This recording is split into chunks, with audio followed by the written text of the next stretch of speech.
السلام عليكم ورحمة الله وبركاته. أهلا وسهلا بكم الأعضاء الكرام. درسنا اليوم الخطر في التقليد دون الفهم، من سلسلة الحكمة الضائعة في مثلث الغزالي. أنا هنا تحديدا هتكلم عن المثلث وعالم الأوفاء. يعني أنا حديثي هنا عن المثلث وعن الأوفاق بالكامل، علم الأوفاق نفسه أو الجداول، يعني زي ما بتتسمى الجداول باللغة المغربية. يعني حديثي هنا هو يعني خليني اوضحه لك انك مش كل الناس، يعني مش كل الناس بتقع في الغلط ده اللي انا هقوله، بس كل الناس وقعت في الغلط ده. طيب ازاي كلامي في تضاد مع بعضه؟ المسألة بسيطة وانا هوضحها لك.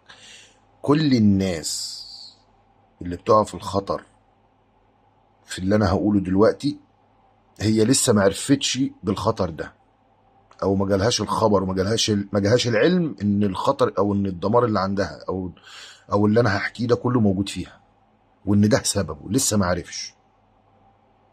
والجزء التاني اللي عرف فانا كلامي ليه،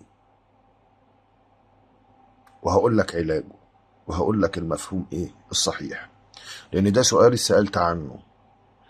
فانا ما جاوبش عن شيء انا ما اعرفهوش، بس اجاوب عن شيء انا وقعت فيه. وما دام انا وقعت فيه بعد العمر ده كله واقع فيه، ما بالك من مبتدئ اكيد وقع فيه. فلما نظرت نظرة كده ما بين الناس وما بين كلامهم وما بين الافعال ما بين التصرفات، عرفت العلة فين وفهمتها في الاخر. ممكن اكون اتأخرت، ممكن عرفتها بعد 15 سنة مثلا. هتقول لي 15 سنة؟ ما تستغربش. ليه ما استغربش؟ لان لما احكي لك القصة هتعرف، وبالراحة كده هفهمها لك واحدة واحدة. نبتدي الفيديو مع بعض. انا اسف ان انا خدت منكم دقيقتين بس من باب النقاش يعني. مبدئيا، الخطر في التقليد دون فهم يعني ايه؟ طيب هنتكلم عن 3 اشخاص هنا، تمام كده؟ هنتكلم عن 3. مين هم ال3؟ صانع محتوى، ده واحد، خلاص هنتكلم عنه. 2، طالب علم، تمام، ده التاني. 3، تاجر كتب. وضح بقى ال4 دول، هقول لك ايه هم. ركزوا معايا كده. في صانع محتوى. صانع المحتوى في كلامي هنا سواء يوتيوبر او اي منصة تانية بتشاهدوا من خلالها، او ممثل او مشهد في السينما مثلا. شوف وصل لدرجة ايه كمان. اي يوتيوبر او منصة او ممثل او اي حد بيطلع او بيقلد حد او شخص يزعم، اهو يزعم الروحانية. خلاص كده كمان، يلا اديني اديتك ال4 حاجات او ال5 حاجات اللي ممكن تكون بتعرف من خلالهم السحر اصلا في عالم الدنيا اللي فيها كلها. يا جماعة، 1+1=2. 1+1=2 في الدنيا. ركزوا كده، في الدنيا مع البشر بس. عارفين بقى 1+1 مع ربنا بتساوي كام؟ ممكن تساوي مليون، ممكن تساوي 10 مليون. ده مع الله بقى. يعني انا النهارده جيت اشتري منتج مكتوب عليه مثلا دولار، بدي الراجل الدولار بيديني الحاجه بتاعتي. طيب الدولار ده لو انت طلعته لوجه الله ممكن ربنا يرجعه لك مليون. هي دي الحكمه بقى، هي دي 1+1 بيساوي مليون مع ربنا. تمام. طيب عشان ما اطولش عليك وافهمك، اي شخص صانع محتوى على اليوتيوب او على اي منصه ياخد، ركزوا، ياخد حاجه من امور السحر، طلسم او رسمه او اسم للجن او قسم او اسماء للجن او وفق معين او رسمة وفق مثلث وجوه منه ارقام لقاه فحب يحطه كنوع من انواع الدعاية عن السحر او كل سم اللي تسميه. خلاص. اي صانع محتوى من دول بينشر حاجه عن عالم الجن كده، شوفوا بقى، ركزوا معايا. ربنا سبحانه وتعالى بيقول: وما خلقت الجن والانس الا ليعبدون. ربنا جعل الدنيا كلها واحد زائد واحد زي ما قلت لك بتساوي اتنين، مع في الدنيا مع البشر، اللي هي كما تدين تدان. هتقول لي يعني ايه كما تدين تدان؟ افهمك. العيب العيب ان لما تلاقي واحد سب واحد، تقوم انت طالع قايل ده فلان سب فلان بالمسبة الفلانية، ده كده عيب. ده ده نفسه عيب. انت ممكن تقول فلان سب فلان وما تقولش اسم السب. فاهم قصدي؟ ما تقولش اسم السب، يعني اللفظ ما تقولهوش مظبوط كده. لكن لما بتقول اللفظ انت شلت ذنب. هتقول لي نعم طبعا. فتش في الدين وانت تعرف ان انت شلت ذنب. طيب، في حاجة اسمها انك تغتاب الناس في غيبهم، تغتاب حد يعني. طيب ما هو الجن زيه زيك بالظبط، وروح زيها زيك بالظبط. لما تاخد حاجة من امور الجن حتى لو حقيقية، وتاخدها وتشاركها مع الناس وتقول اصل انا بوعي، المعلومة دي غلط على فكرة. لما تعمل لي في مشهد في الدراما وتسمي لي واحد اسمه عزازيل، او تسمي لي واحدة اسمها عاينة، ولا واحد اسمه نصور، وانت عارف ان اسم نصور ده اسم من اسماء الشياطين ابن ابليس مثلا، وتطلع بشكله وتتهيأ بشكله قدام الناس، وان افعاله قذرة وافعاله كذا وافعاله كذا وافعاله كذا وافعاله كذا. ركزوا معايا. هل انت كده عملت الصح؟ لا، انت كده غلط. هتقولي نعم، ايوه انت كده غلط. هتقولي غلط ازاي يا شيخ؟ افهمك غلط ازاي. ركزوا معايا، ويعني ركزوا في التفصيله الصغيره دي قوي، عشان والله يعني انا مش هقول لك ولا هكشف ستر حد ولا هقول كلمه يعني امور صارت لناس، بس انا هديك توعيه. لان ما ينفعش اقول للناس شيء انا اكون يعني بنصح الناس عن حاجه اكون انا بقولها، لكن انا هوضحها لك. ركزوا معايا في اللي انا هقوله لك ده بالحرف الواحد.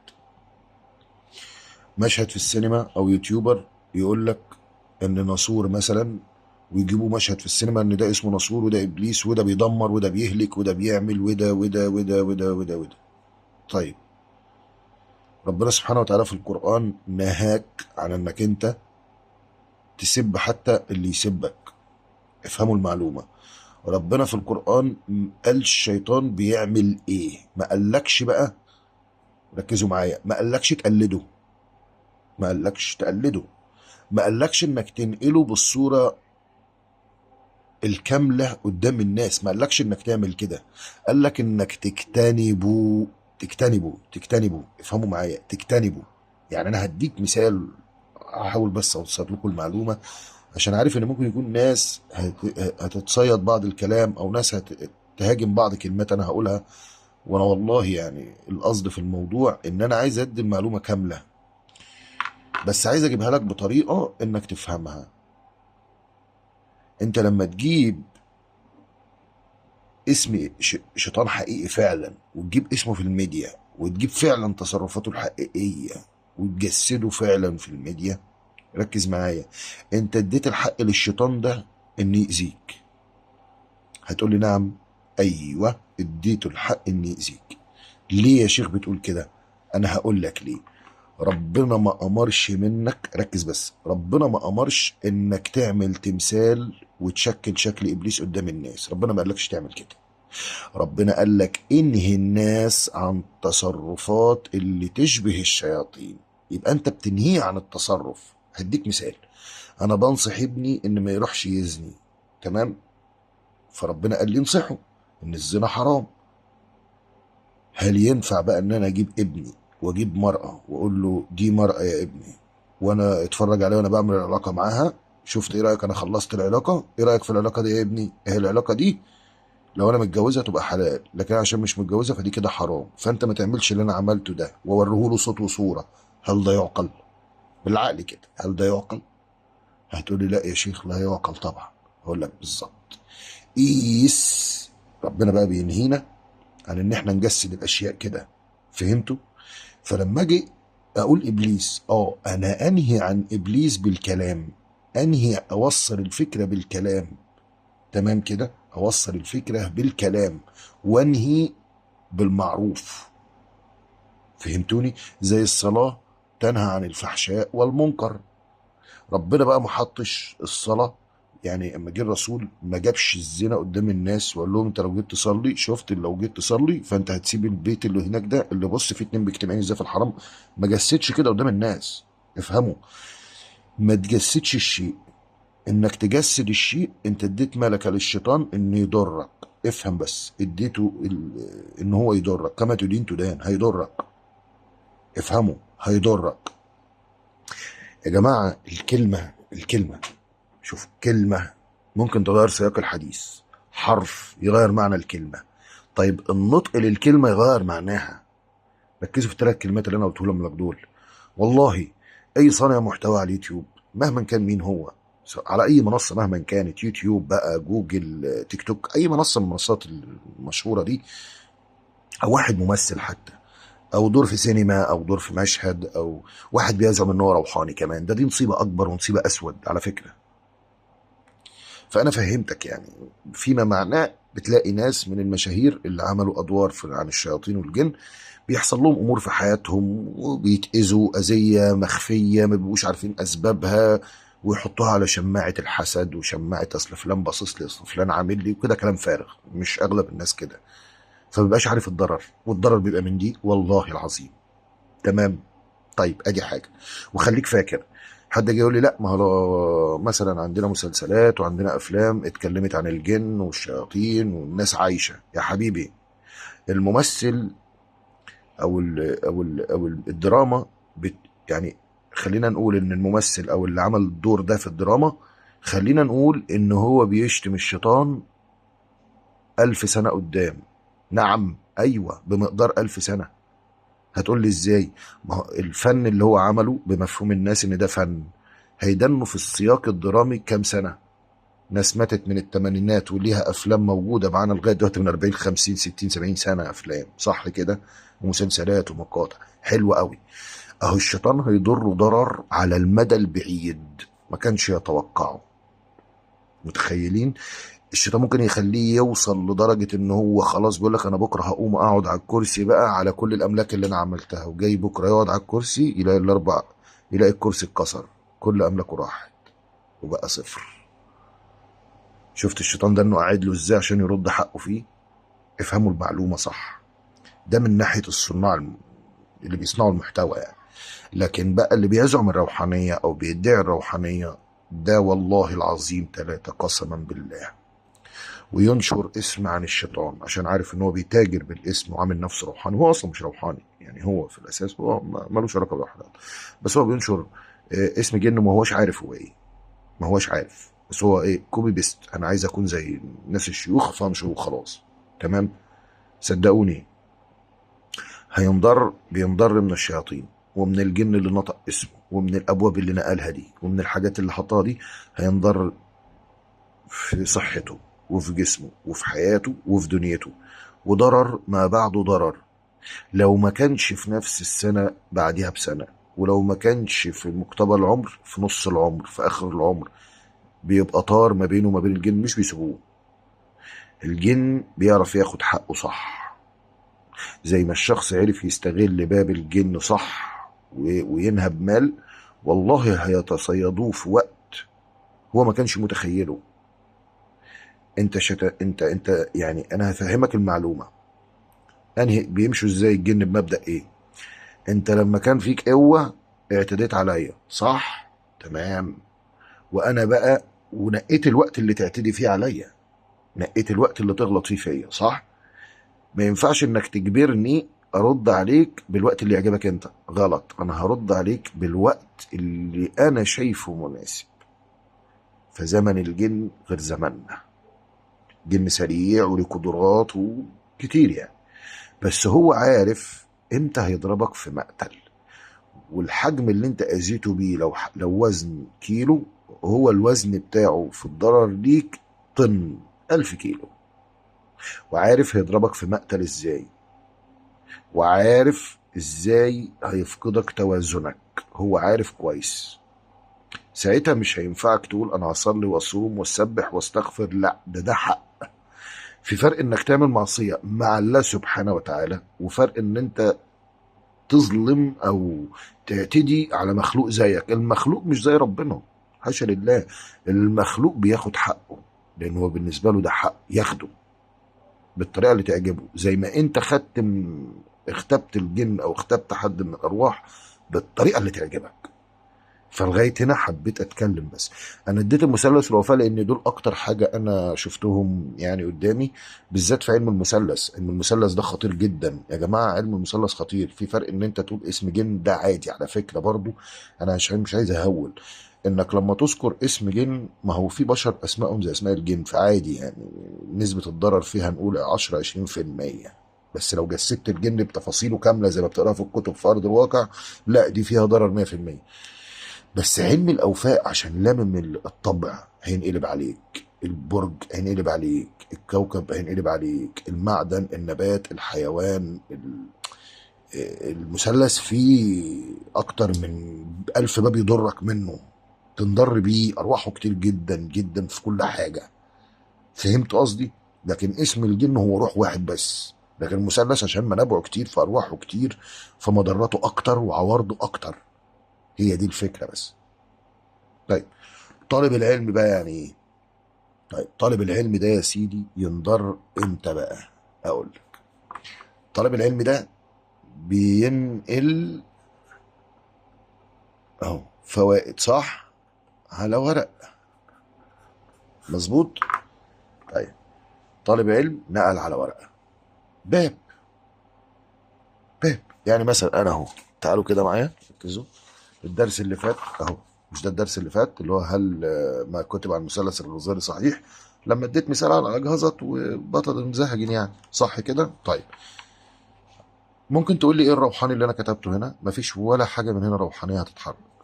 مش انا قبل كده قلت لك الروحاني ايديه روحانيه لما بيكتب فيه حضور؟ هتقول لي نعم. طيب ركز معايا كده في تفاصيل كل حاجه انا بحطها، لحسن تحسب ان انا بغفل ولا شيء. يعني انا في حاجات ممكن اغفل عنها طبعا، بس في حاجات انا عارف وانا بحطها ما ينفعش اغفل عنها.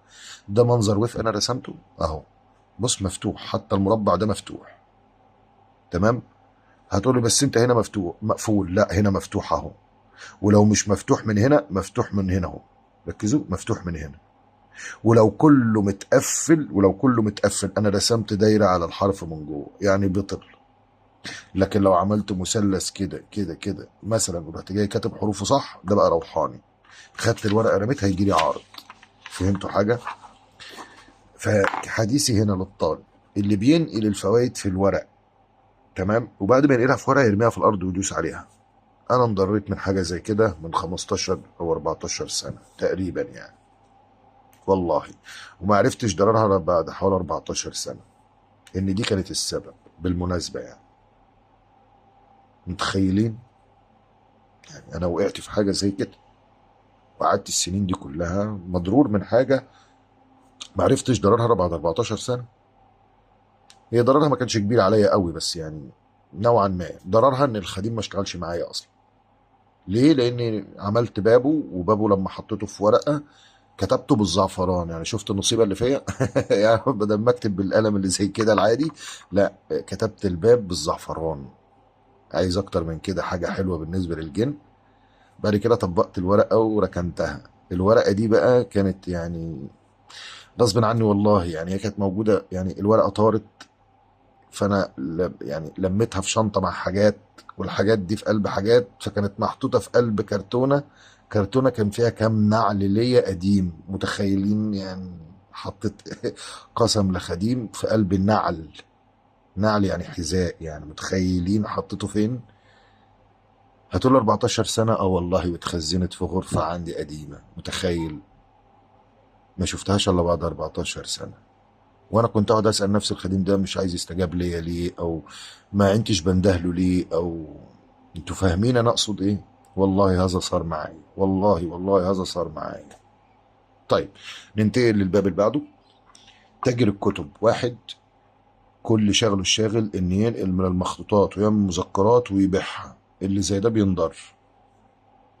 والله بينضر. هتقول لي نعم، ايوه بينضر. ازاي يا شيخ؟ افهمكم يا جماعه، ركزوا معايا بالراحه وافهموا. المخطوط الاصلي لما تبيعه ما فيهوش ضرر. ركزوا معايا بس، لما تبيع المخطوط ما فيهوش ضرر، لان اللي بيبيع المخطوط هو مش روحاني اصلا، او خد منه اللي هو عايزه وراح يبيعه لحد روحاني تاني. ليه؟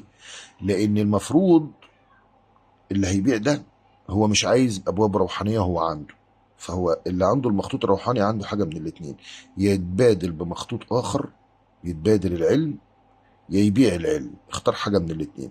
فلو كان البيع مصدر اكل عيشه فما فيهوش ضرر، لكن لو كان البيع